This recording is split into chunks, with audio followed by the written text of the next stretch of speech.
something that also for the drivers that we can build on, have confidence with, and whatnot. So one thing I've always thought is really clever with James Vowell's approach since he's come into the team is saying, I'm looking really long term. And it's almost like we were talking about football before we started. When football managers want to play a certain way, but they all are conscious they need to get some results soon, otherwise they'll get sacked. Not saying James is going to get sacked, but I think it's really intelligent going, right, we are focusing on long term. And even in this morning's launch event, they were saying, listen, the focus is on 26 and beyond to make sure Williams can win races and challenge for titles again long term.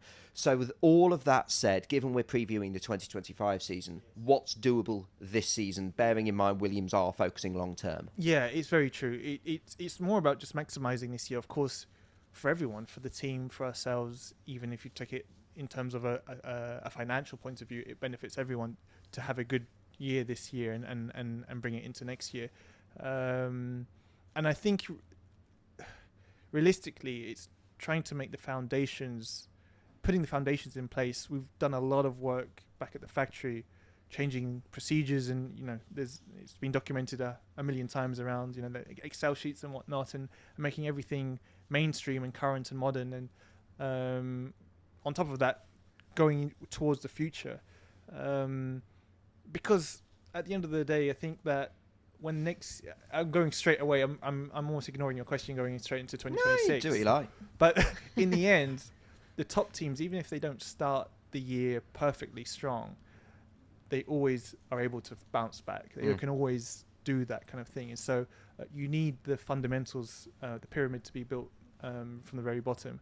And so there's a lot of that going on. And I give an example like Red Bull with this current generation of car. If you look at the way they started. They roared out the blocks. They roared out the blocks, and it's taken till what we're hoping this year.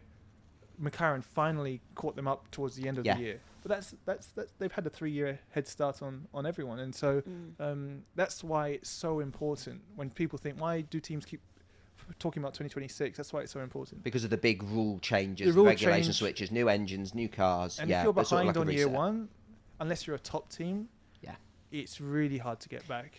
Is it frustrating for you sort of racing, like, because you've talked about how Red Bull were like almost 3 years ahead and so dominant out the blocks last season. Yes. Is that frustrating for you as a driver to sort of be a part of?